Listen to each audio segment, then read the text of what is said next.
Here I have HUAWEI Honor 20i, and today I'm going to show you how to add fingerprint on this device. So first of all, you have to open settings.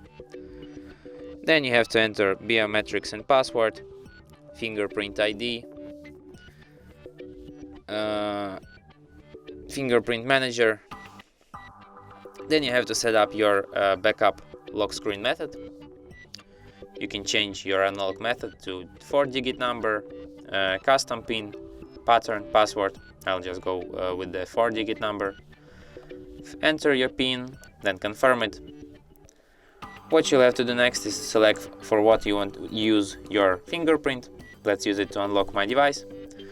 And what you will have to do next is to find a fingerprint sensor, which is located here at the back of your device.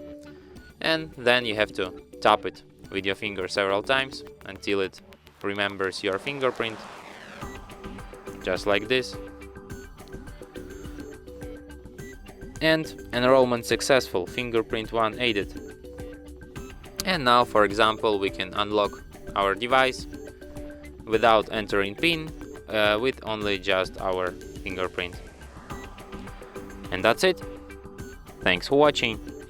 If you find this tutorial useful, don't forget to hit that like button and subscribe to our channel.